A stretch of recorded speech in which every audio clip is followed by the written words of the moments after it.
So, yes, welcome to the inaugural EHO Knows. This is the podcast for environmental health officers sharing the highs and lows of everyday life as we try and share some tips, insights, and hindsight is a beautiful thing. On my inaugural podcast, I'm really pleased to have Lauriston Muirhead. Pleasure to be here. I first met Lauriston 10 years ago at an environmental health conference, and we had an awesome chat over a couple beers, and that's going to be the basis of this podcast today. And it was basically about a Salmonella bomb that blew up an entire hamburger joint in Albury. It decimated the business. Now, it's a little bit of sensational journalism, but really the story as to how it happened, his investigation of it, the outcomes of it, just made for a fascinating story. And so that's why I'd love to share it here on our first podcast. So, Lauriston, first of all, for those who don't know you, who are you?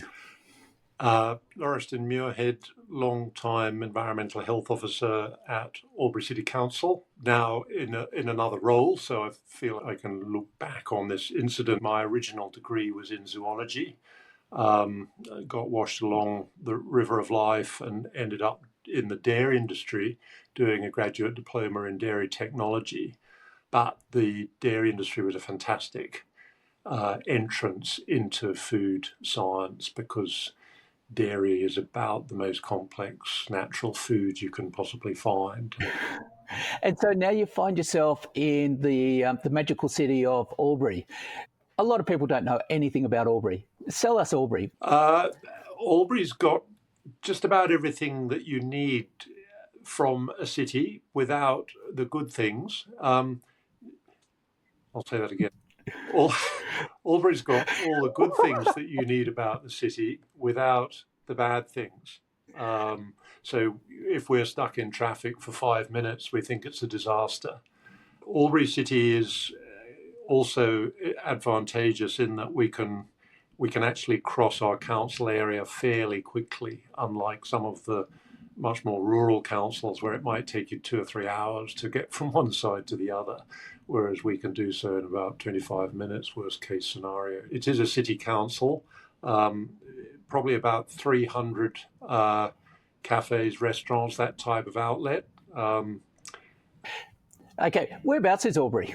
Albury is on the southern border of New South Wales and Victoria, and being on the border can be extremely complicated because obviously the legislation for New South Wales is made in Sydney and the legislation for Victoria is made in Melbourne, and they don't understand what a border is, so the legislation never actually covers what to do when you get to a border where maybe food is made in one state and sold in another. Yes. So country town, but a large country town. We're talking about how many people? Yeah, Albury City is over 50,000 now, but if you look at combining that with Wodonga, basically the twin city is probably 80, 90,000 and the whole region 100,000 if you bring in some of those satellite villages and towns. Obscure question, how many high schools? Ooh, I should think 10 larger ones and obviously some of the smaller high schools, but certainly a variety from fee-paying private schools to large public high schools. The reason for asking that is because for city folk, they just live in an anonymous place, but as soon as you hit country, what that means is that you automatically know everyone from your high school for a couple of years. And so reputations count a huge amount and news travels. So if you give 10 people food poisoning and one of them's effectively been raised in one of each of those high schools, you're going to have your reputation smudged all over the news. Now, we had the Salmonella bomb go off. Let's do a walkthrough as to what happened. So let's go through it. We had a call on a Monday afternoon. The incident itself had been occurring over the weekend, but the New South Wales Health was putting together the information as people were beginning to turn up. at the emergency department of Albury Base Hospital. So it seems as if the problematic food would have started to be eaten on a Friday. So it would have taken a while for symptoms to occur. It would have taken a while for those symptoms to get serious enough for people to start seeking medical help. By the time the symptoms were hitting badly, it would have been a Sunday. Okay, so you get the magical phone call, and then what? So the first thing is don't panic, because I thought, oh, wow, this could be serious. Jumped in the car, raced round to the outlet, which was probably only 5 minutes away. And luckily for me, there was a notice on the door saying back in half an hour. This was about, I suppose, something like 4 or 5 o'clock in the evening. So they'd been open at lunchtime, they'd been quiet, they'd closed, and were going to open up again in the evening. And I stood there looking at the front door thinking, I'm totally unprepared for this in terms of sampling materials and that sort of thing. I was able to go back and throw together some sterile sample containers and some Ziploc bags, an esky and a freezer block and that sort of thing. So that I think everybody can learn from is to be prepared and have a kit ready to go, whether that's in the car or in the office. Okay, so you're now rocking up to the burger joint for the second time. The owner's now there? The owners were not there. There were young hospitality staff operating the place. I asked if there'd been any concerns. I was told there hadn't been any concerns. I started doing a food premises assessment report, and I was concentrating on things like the meat, the chicken. I began to form the impression that this could be viral, which was probably not a good thing to start with because I didn't have enough information. But I was told that the staff work very short shifts and don't eat the food, and there were a couple of staff off, and that there were a couple of staff off sick.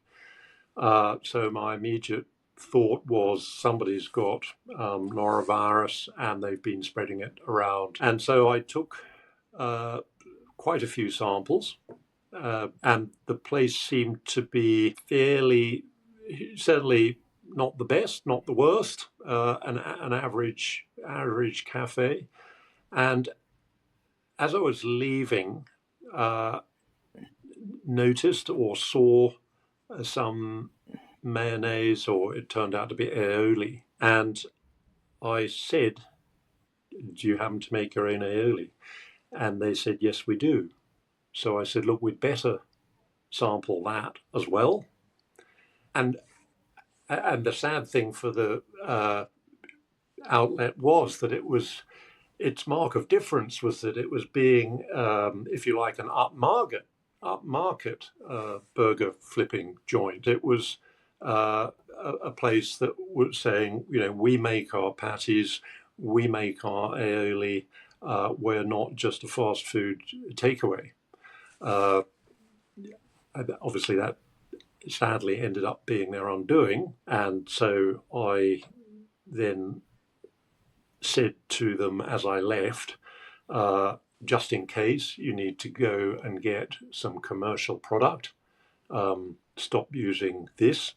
By the time I sent the esky off, we had already lost a night because you have to get the samples to the depot by 4 p.m. in those days. I can't remember if it was that evening or the following morning I contacted the New South Wales Food Authority because they would normally deal with this. However, being at the bottom end of the state, Craig Shadbold, who I got to know very well, the wonderful microbiologist and specialist in food-borne illness at the New South Wales Food Authority, he said, look, Lauriston, can you act for us? Can you be our lead on this until we can get down there? I of course, said yes, not that I had any choice. Now, luckily, by about the Wednesday, New South Wales Health had interviewed a family who were all crook except Granny. And Granny had said, I don't like aioli, don't give me any aioli. And they had eaten Yes. pretty much the same food, except Granny hadn't eaten the aioli. And Granny was fine, and all the rest of the family were sick as dogs. I think also by about the Wednesday, this was front page news on the local paper. So the heat was on council with a lot of questions being asked. Yeah. We're talking about a country town. We're talking about this happened 14 years ago. So the newspaper was everything. And on the front page, it was talking very specifically about this one hamburger joint and how families were being hospitalised. It's the type of hamburger joint where probably the majority of Albury at some stage would have had a hamburger there. So in the back of everyone's mind is, hey, this could have been me. So at this stage, the restaurant's reputation is just rapidly descending. So what was the next step? So it takes quite a while to actually do the Salmonella test. And I think it wasn't until the Sunday. So when you think people were getting ill over Friday, Saturday, and Sunday, and it wasn't until the following Sunday that I was in communication with either the laboratory itself or with Craig Shadbold, and he said he was able to say the aioli sample is packed with Salmonella. And I had interviewed the chef by that stage and gone through the process of how the aioli were made.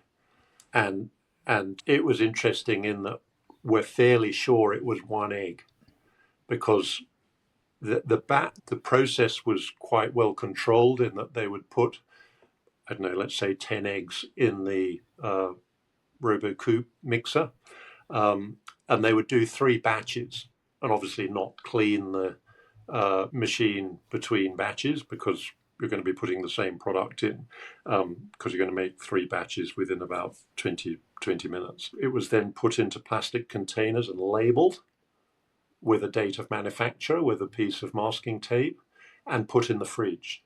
And their refrigeration, I had already ascertained, was fine. So from the point of making the product, they were doing a very good job. And we think that because people ate from that batch who were fine, and then people ate from the batch and were really unwell, and then other people were not so unwell, which I think was the third mix. Had a little bit of leftover from the sides of mixer. So we're fairly sure it was one egg, and I call it reverse Tats Lotto, because it seems about 1 in 20,000 eggs get through the system with a fine crack in. Now, eggs are extremely good at keeping Salmonella out. And if an egg is badly cracked, obviously it's not going to be used or sold. It's against the law to sell or use a cracked egg. But you can get a fine crack. And obviously a chef is not going to notice a hairline crack. And eggs are such wonderful nutrient sources that once one Salmonella bacteria gets into that egg, it becomes what you very aptly call a Salmonella bomb. So we talk about a Salmonella bomb because if any bacteria does get into an egg, it is such a good growth medium that you end up with billions and billions of whatever bacteria it happens to be. So now, if I was to take that egg and fry it, what would happen? As long as that egg gets up above about 70 I go back to my dairy days, 73 degrees for 15 seconds is pasteurization. That should kill all pathogenic bacteria. So at the flip side, though, if I hadn't cook the egg, but instead I'm a gym junkie and I take 3 eggs every morning raw, what would happen to me if I had one of these eggs? Disaster, total disaster. I mean, when you think that this was one egg and over 100 people ended up severely ill enough to contact a medical professional, that is one egg diluted. I'm not a medical professional, but I would think if you had an egg like that in an eggnog, my guess is that your body would be totally overloaded. It could easily be fatal. We were very lucky we were not standing in a coroner's court. So now we've got the magical scenario where the eggs aren't cooked, but they're not consumed by one person. They're now put in the aioli and they're consumed by hundreds of people. That's right. And so now we're really starting to get into that, pardon the pun, but a recipe for disaster, because you've now got the risk exposed to the numbers. We were also talking about the middle of summer at this stage. Did that have any play in what was going on? Very much so, because they did not refrigerate the eggs, and there is no law to this day. There's no law that says you need to refrigerate eggs. So you can go into a supermarket and find eggs unrefrigerated. And so now we've effectively had this salmonella bomb go off. So you had a third of the customers have safe aioli, a third have really dangerous aioli, and then a third with enough cross-contamination in it to be of concern but not disastrous. So we're now talking a week later. What starts to happen? I mean, there were other things going on, and the Food Authority couldn't get down there, I think, until something like the Friday, by which time the place was closed. So I sort of handed over to Craig and worked with him. He did a much more thorough inspection of the place than me. We worked out what legislative penalty might be used, and I was quite worried about the people who owned and worked in the place. I was very worried about their mental health because obviously they were under pressure from the media. They were obviously convinced it was from their place, even though technically they had not broken the law. They'd not done anything wrong. I think a couple of the swabs did show that cleaning could have been improved, but that was not the cause of really serious illness. It was straight from the Salmonella bomb. At least one of the family members said to me, "We'll never work in food again. It's been so traumatic." Their main problem was that they did not, and this would go for most people in the food industry, they did not at the time realize the risk they were taking. As I say, I call it reverse Tats Lotto. So the odds of this happening are incredibly small. If you take 1 in 20,000 eggs being a salmonella bomb, and 99% of eggs are going to be cooked, I'm not that good at maths, but you're beginning to get down to 1 in a million chance. So there are still people using raw eggs in sauces today, mayonnaise and aioli, and one can only hope that they are following the new regulation, which requires pH testing for every batch, requires not using the product for more than 1 day. And I still feel that people are taking a risk. When that legislation was brought in, the Food Authority training and communication was very good. They brought in the new regulation. EHOs across the state helped to enforce this regulation and talk to people about the risks. And there were, as I say, multiple instances of this type of thing happening, including many instances in Sydney. If you look at the graph of, I think it's Salmonella typherium, I can't remember which actual subspecies, but the numbers started to go down dramatically of people presenting. So the risk is very, very unlikely, but the consequence, when you look at those risk matrices, the consequence is potentially fatal. And so you know, everybody agreed, including the Food Authority, that the regulation had to be changed. I'm not sure that other states have actually been brave enough to enact this, because it does take a lot of work over several years to actually get compliance. We all know how difficult it is to get all the information out. And nowadays, you know, there's a whole range of very high quality aiolis and mayonnaises, and they've all been pasteurized. So any commercial product, as long as it's not recontaminated in a kitchen, it is pasteurized. It's not going to have any pathogens in it. So in this particular case, it happened before the regulations changed, and it largely led to the regulations changing. Were there any charges laid against the owners in the end? I think the Food Authority applied 2 penalties of serving unsafe and unsuitable food, because it was very difficult to prove that they had done anything against any particular regulation. Once, as I said, once the product was made, it was treated well. There's no law to refrigerate eggs. So what's really tough for this restaurant owner is they weren't breaking the law. It was 100% within the law. They were in the wrong place at the wrong time.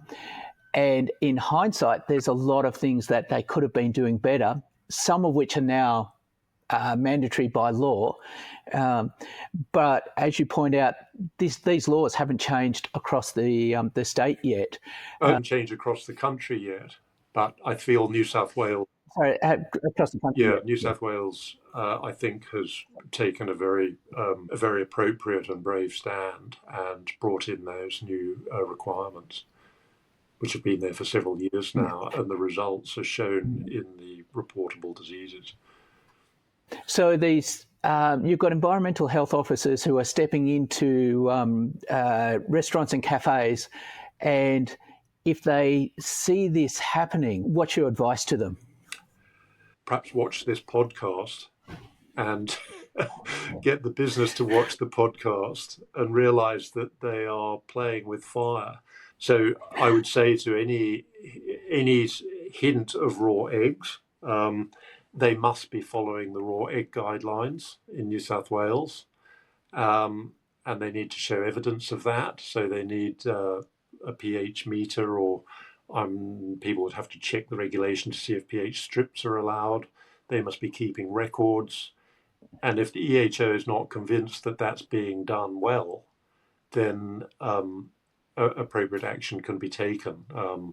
Re-inspections, improvement notices, penalties, until you get compliance with either the regulation or going on to commercial product.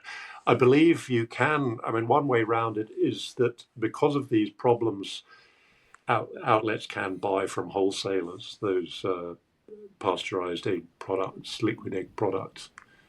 That's one way around it if you really want to be using a liquid egg product. And so your advice to an environmental health officer who's just got the phone call? Well, as I said, before the phone call, be prepared. Where is your kit? Where are your sterile sample containers? How are you going to sample? You must have sterile containers. That means getting them, certified from a laboratory supplier. Press seal bags, which are usually very clean room standard. They'd be good enough to take samples. Because of our other work, we had plenty of freezer bricks ready to grab out of the freezer. But, think, where am I going to get my freezer bricks from? All that sort of thing. Is my iPad powered up so I can do the FPAR, or where are my FPAR? Because the FPAR is always a good way of working through. There are many ways of working through a kitchen. So the first thing is be prepared. The next thing is try not to panic. It's written on the front cover of the Hitchhiker's Guide to the Galaxy in big letters. Don't panic. Very easy to say, more difficult to just try and reduce the adrenaline factor and go back to your training. The other things are basic things that we all know we should do, but sometimes we think we don't have time. So go to the training with the New South Wales Food Authority. As I say, they're probably one of the best state department I know of in terms of communicating face to face with training sessions. Do you know who's going to ring you up from New South Wales Health? It's great if you're on first name terms, at least with a couple of them. Who's your local state-based environmental health officer? Because they're going to be involved. Another one is don't jump to conclusions. As I was, I was luckily I hadn't closed the book and jumped to the conclusion, but I was given certain information which turned out not to be reliable, and so wait for the science, wait for good evidence, keep your mind open, and as I say, the FPAR is quite a good way of not forgetting things.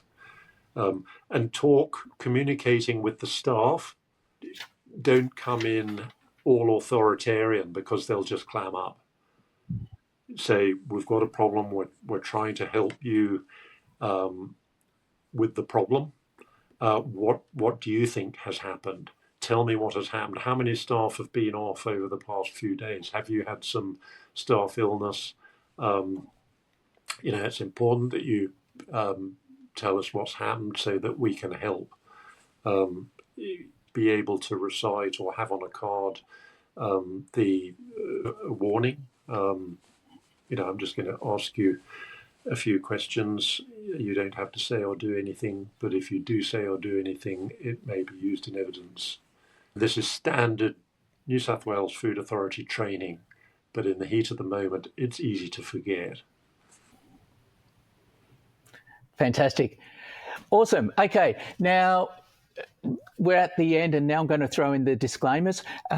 So everything that we've discussed here is purely from memory. It's not intended to be a legal running through as to what's happened. It's really just a reflection as to what we can learn about it.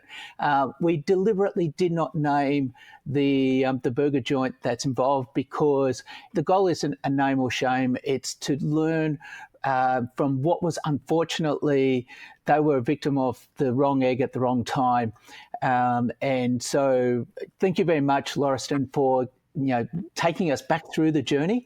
I hope everyone's had that opportunity to pick up one or two tips to really understand how important it is to be on top of something that may be what is best practice, trying to be 2 steps ahead of the game rather than just saying, hey, we were legal. And if you are the owners of the restaurant in question and you do watch this, it was a tough situation, and no one deserves to go through what you went through. So once again, thank you so much, Lauriston. You continue to be a great support for me and a great support for anyone else. So thank you very much. It's my pleasure, and as I couldn't agree more. It's really about telling a story that people can learn from, because it was very real for everybody at the time. Thanks, Shane. Thank you.